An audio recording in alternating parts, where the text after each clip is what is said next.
Hello, speech pathologists. One of the main questions I get, especially as a school-based speech pathologist, is how do you form solid relationships with staff, with teachers, with admin, with other service providers, and build a solid foundation for collaboration? And how do you collaborate? Where do you start? So we're gonna get into that. And if you're not in the schools, I still want you to be able to take some of these tips and use them in your specific setting. There are always links and resources down below to help support your mindset and mental health as you go about your daily life as a service provider.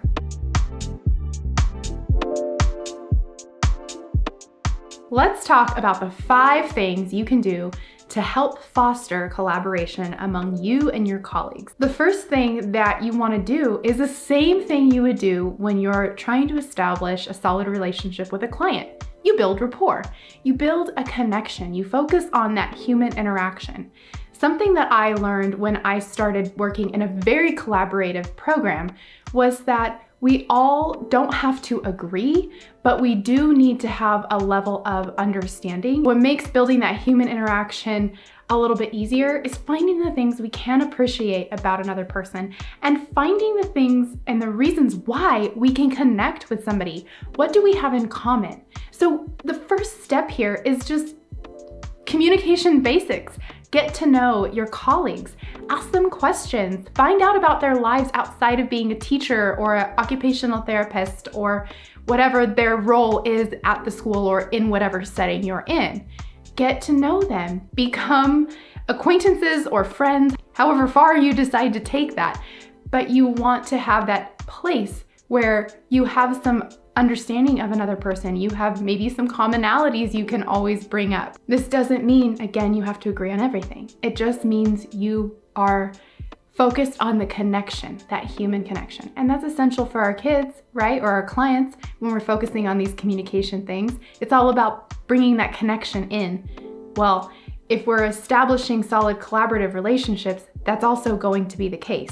And what better way to model it for the kids or the clients than if we're doing it ourselves? The second thing that you can do in order to build this collaborative relationship is at the beginning of your school year or your time in the facility or the beginning of getting to know your collaborative partner, your other staff member, do some observations. Go in, now I'm going to speak from the lens of a school-based SLP, go into the classrooms, observe the classroom, get to know what this specific classroom culture is, as I like to say. Every classroom is going to have a different way of doing things, different routines, different classroom management strategies, and all of those are things that these specific individuals brought in based on their own backgrounds, their own learning, their own perspectives and values.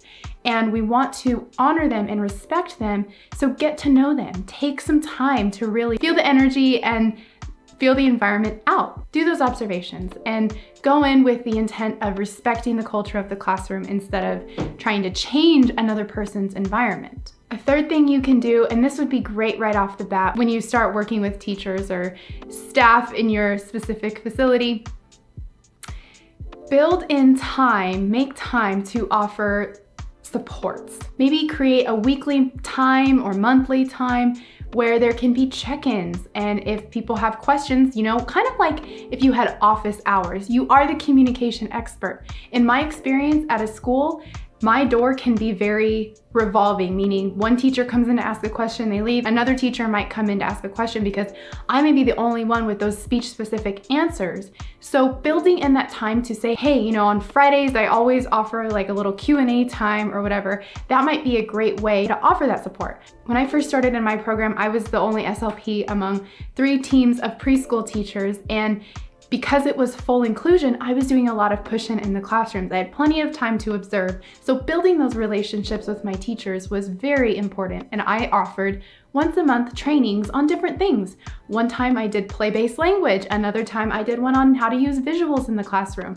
Do things that are maybe asked of you, but also if you can see within your observations that, oh, I can really help you use those visuals that are on your board. Would you like me to do a little training? It could be a 5-minute thing where you just walk in during a prep time and offer a little bit of advice if the teachers are okay with that. But make sure you ask, respect the environment. because maybe they do already feel trained on that. And if you do have tips and they want those tips and they're open to the advice, aside from you modeling when you're directly working with students, then answer those questions and add value to your classrooms. The fourth thing that can be really helpful is setting boundaries. So when we're collaborating with other individuals, we want to remember to make sure that we're honoring our own energy. We're honoring the places where we need to set boundaries. We're being clear about what we have to support with, what we offer value in.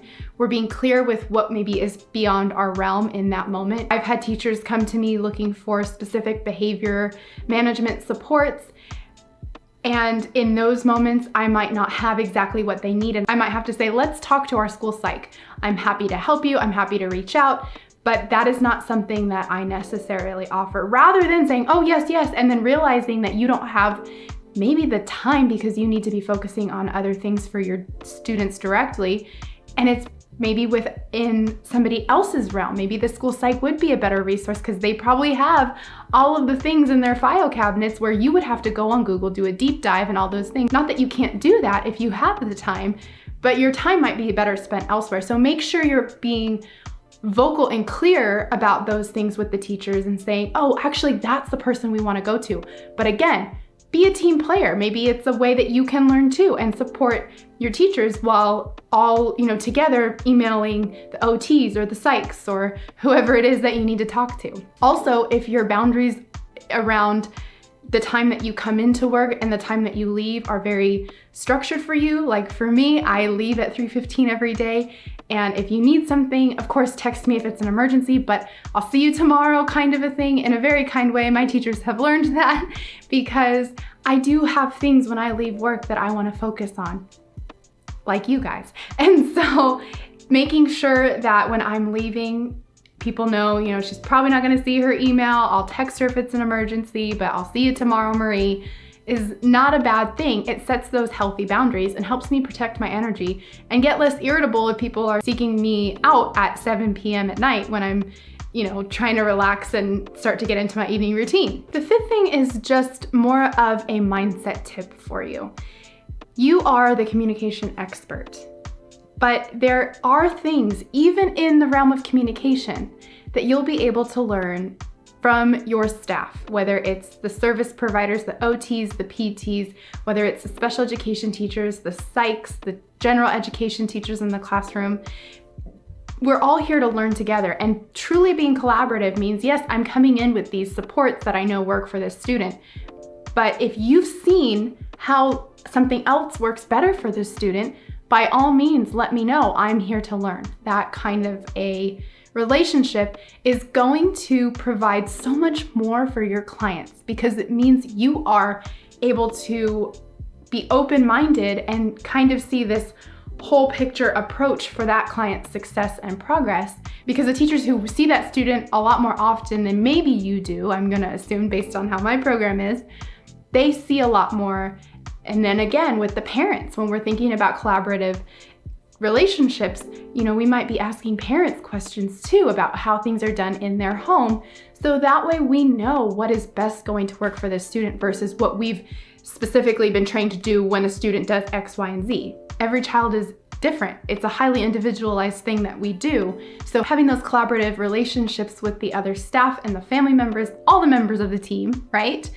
We are able to best provide for those individual needs. Thank you so much for watching. I hope this was informative and also helps you feel empowered and confident to take on that collaboration wherever you are and build those true, strong, collaborative connections and relationships with your colleagues.